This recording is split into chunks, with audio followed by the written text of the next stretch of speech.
This is gonna be the first video in a new series I'm currently calling Adding Character to Our Cookie Cutter Home. Do you like the yellow? And we're starting this series with part 1 of our primary bedroom makeover, the ensuite bathroom. I'm sitting right in front of it. It's a big bathroom. It's not currently our taste and definitely not my style. So that's what we're gonna fix about it.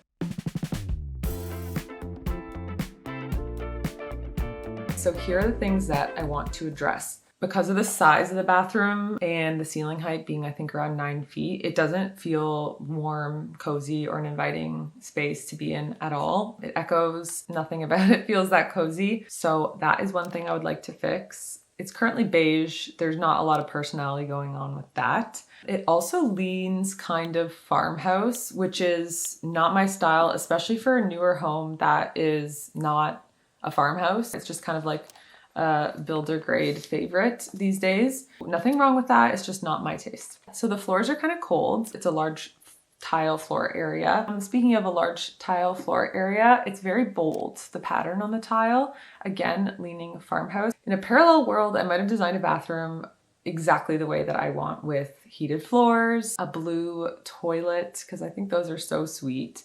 And I love leaning a little bit retro, if you know me. I'd also do a colorful faucet. I would do funky tile. But today, and for most of the series, we're gonna be solving these problems with styling.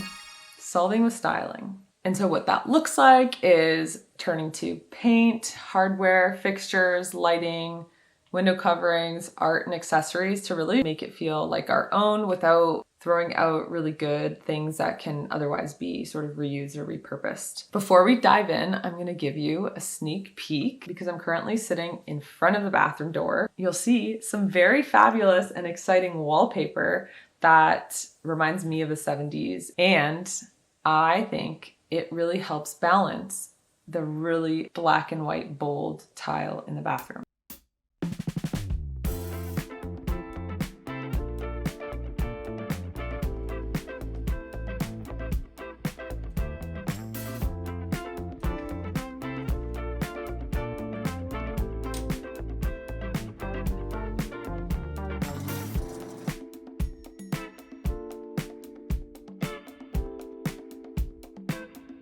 So I'm going to be using paint to solve a few things in this bathroom, notably that the bathroom doesn't feel warm and cozy. So a warmer and darker color is going to make the room feel more enveloping, and even more so with the fact that I'm painting the ceiling too. To help determine which warmer and darker color to paint the bathroom, I did a few things. I like the idea of pulling a color from the new wallpaper, and so this sort of greeny yellow felt right. I also had a general look at my pin boards, plus some existing furnishings in our house, and noticed some recurring color combos. I obviously quite enjoyed greens, blues, and warm wood tones, which helped me confirm narrowing down the choice to a yellowy green. But the last thing that helped me decide, I like to pick a paint color that has a fun paint color name. We did this in our last house when we chose Dinner Party Red for the dining nook benches. Once I heard that was Dinner Party, I had to use it. There's no other option. It was going to be red, this beautiful warm red, which works well for an eating space because they say that when you have like a warm color in an eating space, it makes you hungrier and makes your meals more satisfying. So I thought that was really sweet, and dinner party is just such a vibe. So we went with that one and didn't look back.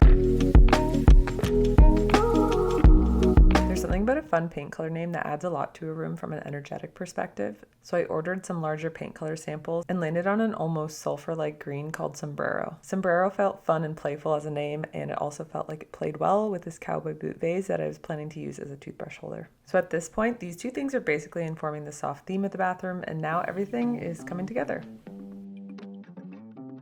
In the case of this bathroom, the paint did most of the heavy lifting, and now it's time for accessories and art to add even more personality and warmth. I'm doing a number of small but impactful swaps, including switching the hardware, switching our wastebasket to one with more texture, and changing out the light bulbs to these oversized and frosted Tala LEDs. And the oversized look also takes this fixture out of the realm of farmhouse. On the floor, I'm adding a runner to address my cold feet, but this isn't any runner. It's actually a table runner I got for only $25 from HomeSense. That's potentially a really cool hack if it works out, because you can't beat that price. fur carpet. The length and the width surprisingly work well, and it's washable, so that feels like a big win for me. I do like to have a functional setup on the counters with my most used products out in the open. I asked Jeff to build me sort of stadium seating so I could see the packaging design and get inspired by these products every day. Jeff also built us a large cherry wood frame for this photo of us from our wedding day. It's matted with some of my favorite funfetti style fabric, and I like how the photo is black and white, carrying the black and white from the floor.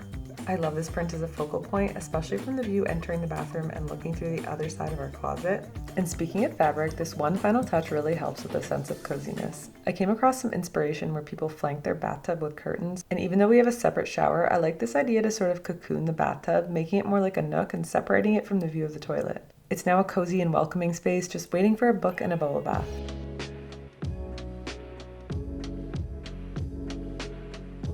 There's definitely still some finishing touches needed to do, but overall I'm thrilled with the space for now. And there's also something to be said for allowing a room to breathe and live with you, evolving as time passes and as inspiration strikes. This room has come a long way from where it started, and ultimately I can't wait to see how the final look comes together with some patience and time.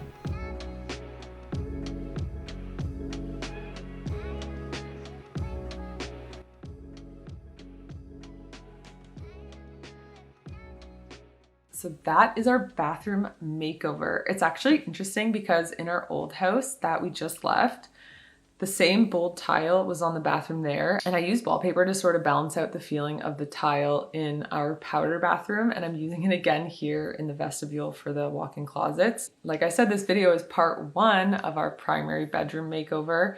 Part 2, we'll be obviously talking about the rest of the primary bedroom. In our last house, our bedroom was one of the last spaces to get finished from a styling perspective, and in this house, it's actually going to be one of the first spaces to get finished.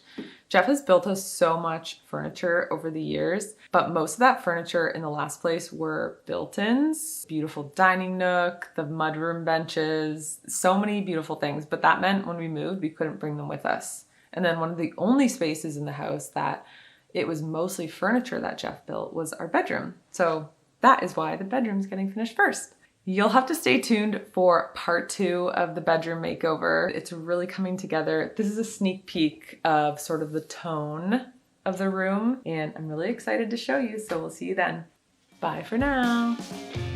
Dining nook seating, squiggly cupboard doors, and there is a secret behind this picture frame. Quick side note, if you want to see how we decorated our last house, I'm linking the full house tour video below.